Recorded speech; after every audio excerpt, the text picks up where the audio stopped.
6:08. Thank you, Rudy. We'll start the building committee. First time is 2.1 update presentation of Jana K. Landrum parking lot. Yes, sir. So tonight, we thought we would walk you through what is going on at our Jana K. Landrum building and parking lot. It has been a journey to ensure that we get this project to where it needs to be.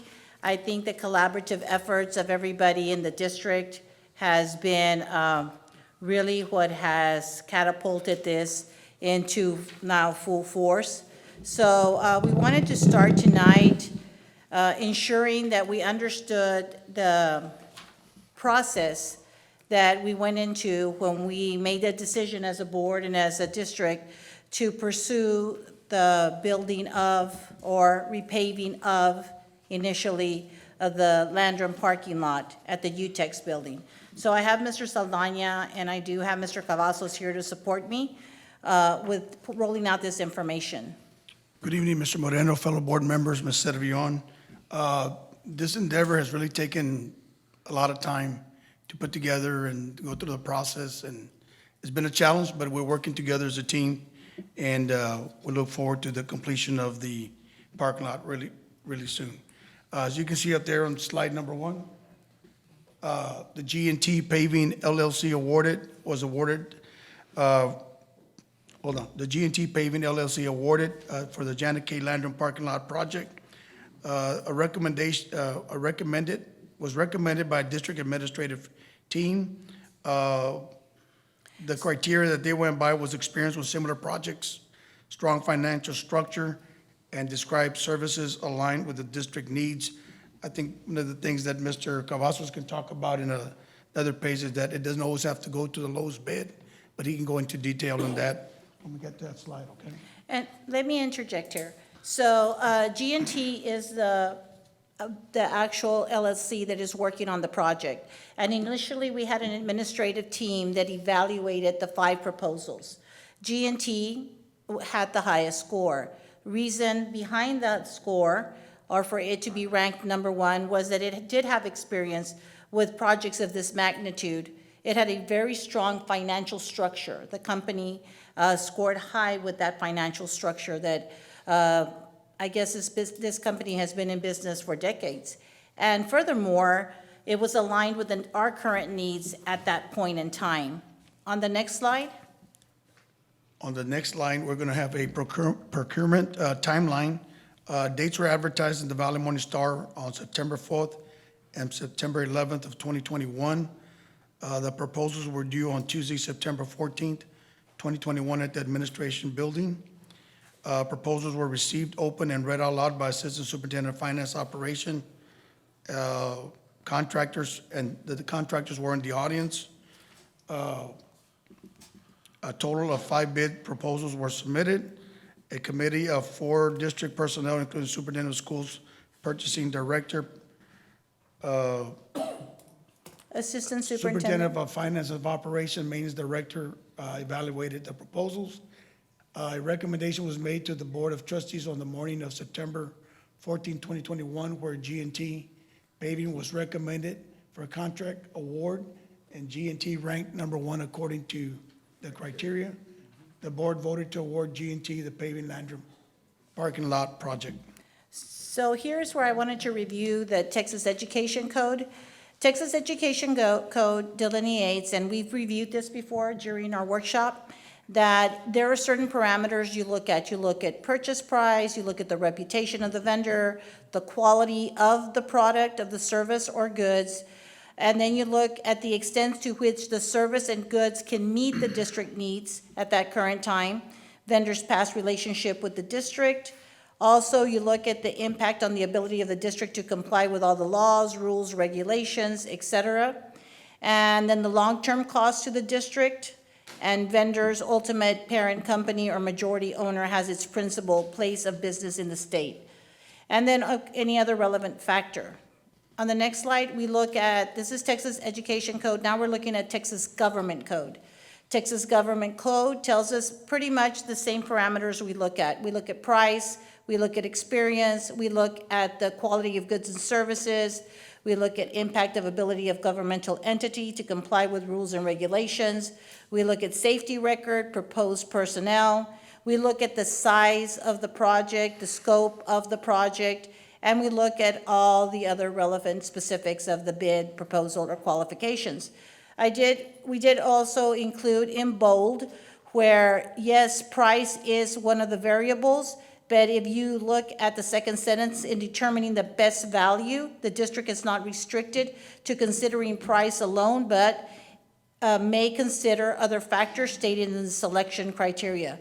And so again, it delineates that in the Texas Education Code and is also correlated to the Texas Government Code. On the next slide. The next slide, we have the evaluation form. Mr. Cavazos? I'll let him So explain. this was the form that was utilized by the administrative committee, which consisted of the superintendent, assistant superintendent of finance. It is also the maintenance director and Mr. Cavazos himself. Sir? Yes, ma'am. Good evening, President Moreno, members of the board, the superintendent. This is actually the evaluation form that is used by each evaluation member. As you see, there's a total of 100 points. As we had discussed before in the board workshop, price is half of the 100 points.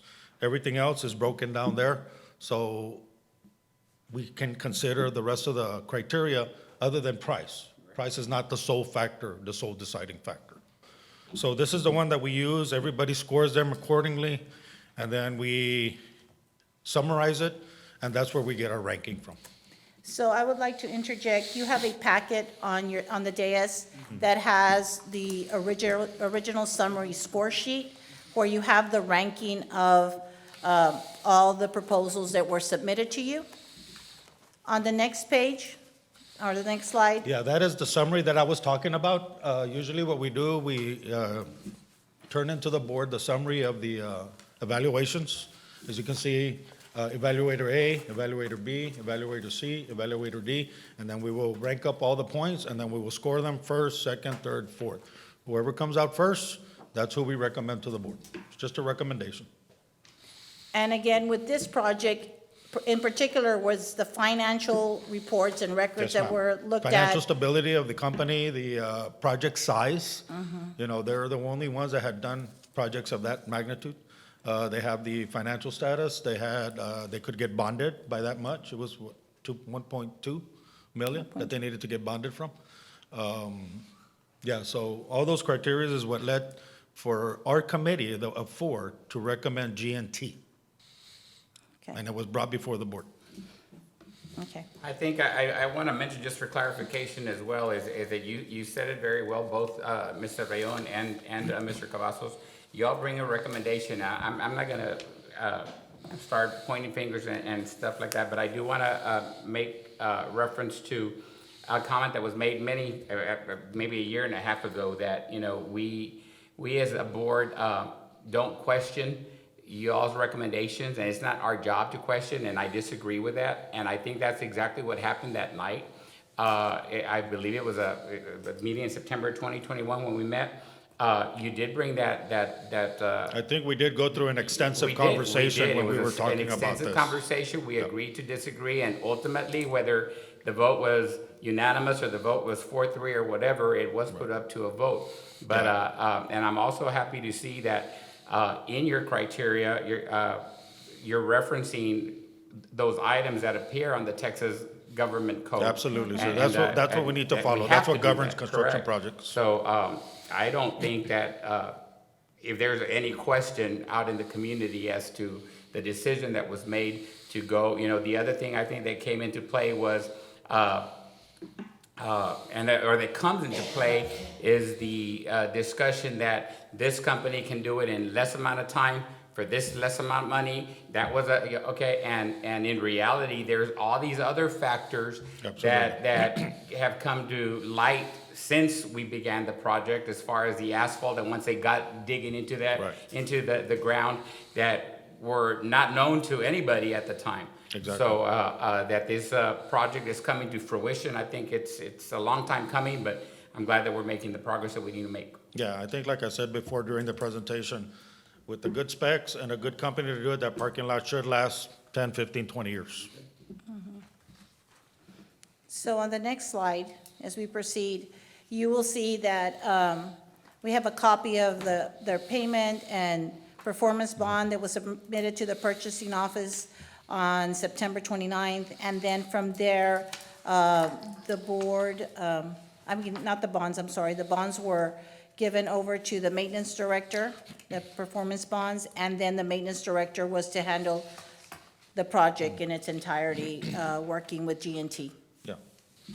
So normally, a construction project doesn't get started until all their paperwork is in, their performance and payment bonds. The performance and payment bonds is what protects the districts. If the contractor doesn't pay their subcontractors and the subcontractors come after the district, we go after their bond. The performance bond is what covers us on their workmanship. So all those things are important. So the contractor cannot begin anything until all this paperwork is completed and also permits with the city.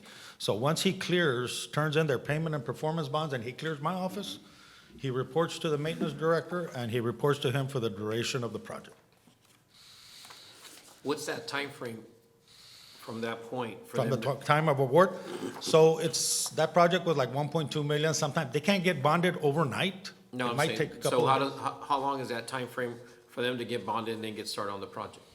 Oh, as soon as they leave my office, they're in the maintenance director's hands. If they want to start the next day, they can. It's all up to the maintenance director, whoever's going to be in charge of overseeing their project. As long as they finish with my paperwork and what my requirements are, he can start anytime. But then on September 29th, also a lawsuit was filed, and there Yes, was ma'am. an injunction to Yes, ma'am. stop all work, which lasted for 5 months.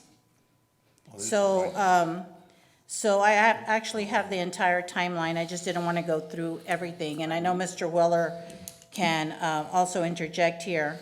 So it wasn't dismissed until January 26, 22. That was the lawsuit, which started on September 29th. The case was dismissed on January 26, but at that time, they had until February 26 to appeal.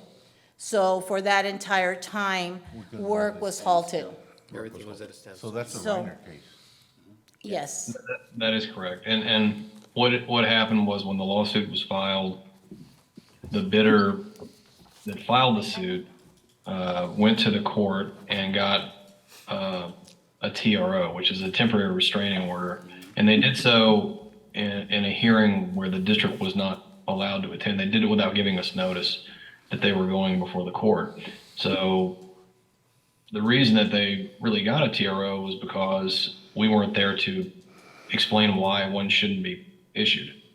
And then after we appeared in the lawsuit, we filed motions to dismiss because we didn't feel that the lawsuit was a strong one, was not a valid one, and the court ultimately agreed with us and dismissed the case. At that point, the district was able to move forward with the project, but it did take a few months to get to the point of having the lawsuit dismissed. correct.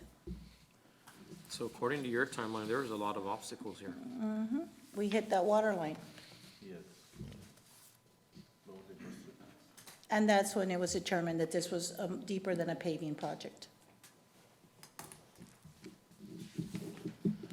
So, on the next slide? Next slide, we have a aerial view of the parking lot that they are working on. They started last Monday. They were there early in the morning, I think by 7 o'clock. I think they even mobilized on that Friday before. They wanted to make sure that when Monday came, there was not going to be any movement. They were going to hit the ground running. And they've been pretty much spot in everything that they are doing. We got some more pictures there. As you can see, you can click the next one, please. No, What's important is over the Thanksgiving holidays, they came and left their Yes, machinery. yes. So they were ready to go on Monday morning at 7. so you can see we have some other pictures there. So far, they have been very good as far as contacting myself or Mr. Cole as to what's going on a daily schedule, on their schedule. They let us know when they're gonna be pouring the cement. They have been helping get samples of the cement, things of that nature. So they're pretty much going at a rapid pace. I got a call from him this afternoon that they're going to pour some more concrete tomorrow, and hopefully by Friday, they'll start some of the asphalt, blacktop and stuff. So we're looking forward to that, and like I said, it's been a daunting task, but it's good to see it start, and hopefully soon we'll be able to see the fruits of our labor and have a parking lot that's safe and that we can be proud of.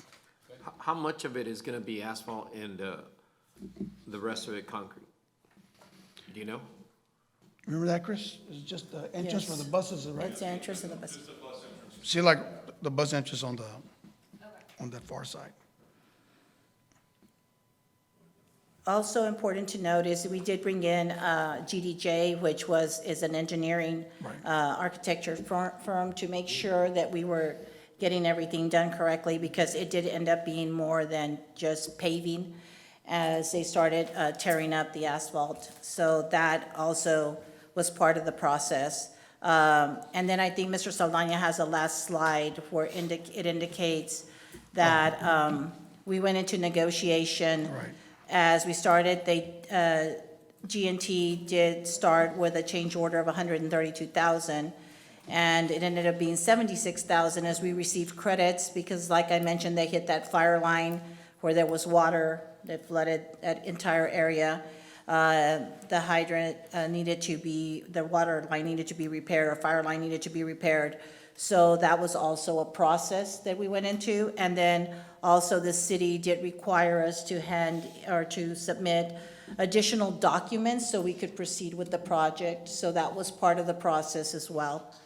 So the change order ended up, once the credits for the fire line, credit for the area that was not going to require to be paved. It was more for material cost escalation, which actually happened way back when we were paused for 5 months. So, and then when they went in to get the limestone, there was no limestone to be found, so we ended up with caliche and with some other product that they had to utilize, for example. I also want to add, Mr. Rayon, because I've had a couple of phone calls in reference to this project, and there was a misconception out there among the community that this was the second change order that had taken place, because I believe it was brought up to the board's attention the first time to start talking about a change order, but we never made a decision. It was just brought up for discussion. So this change order that the 76,000 is actually the one and only change order that was completed. For this project. For this project, yes. I think that might be confusing to people as Yeah. well, because we've had change orders in different projects. Different Correct. projects. Correct. Yes, I think we brought up the change order on multiple occasions, actually, but we still didn't have the final determination as we were still working out with GDJ. That also came in and gave us advice on, what we would need to proceed and get it done well. That's the important thing, because we don't want this to collapse, or we don't want it to fall apart. Like Mr. Cavazos says, this will be here for years, decades to come.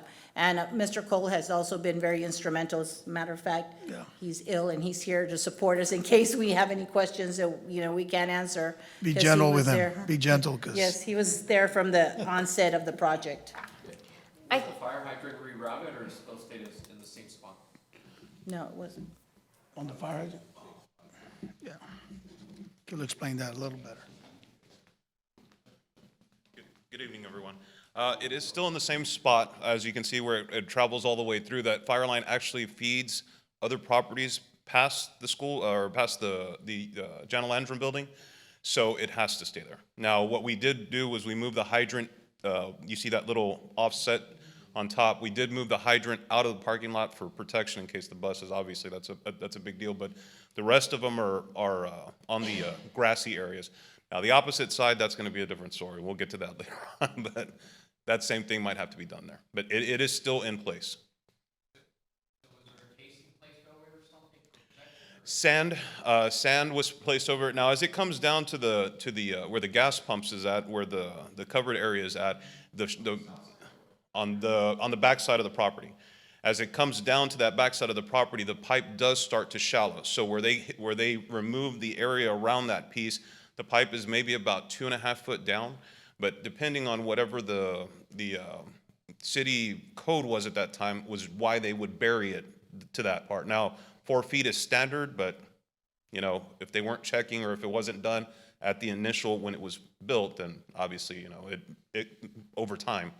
But what they're doing right now is they're laying that geogrid over it, laying sand over it. So it's a plastic or a PVC line. So hopefully, yeah, it should be encased, sealed, fine. Should be all right. No promises. As soon as you say that, no promises. Mr. Cole, thank you for everything that you've done. I know, like they've mentioned, you've been through this project in the inception. I can't recall on the warranties of this project. The what? Is it gonna be warranted? The project itself on a parking lot, I do not know on warranties. But Now, at least we'll have like a final walkthrough before. well, the GeoGrid, which is what they had approved, that part is warranted by the engineer. That's called the sign and seal. So when they sign and seal it and stamp it, that's basically our warranty for us to go back if anything's wrong later. If I can interject, I do think we have a 1-year warranty on the project. I can check the contract documents, but I do believe we have a 1-year warranty.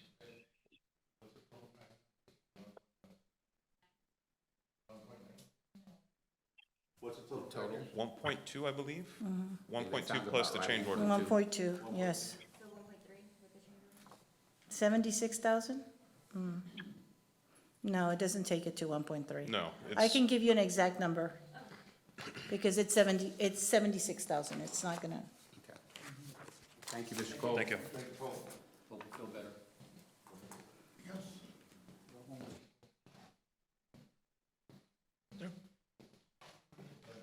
any other questions?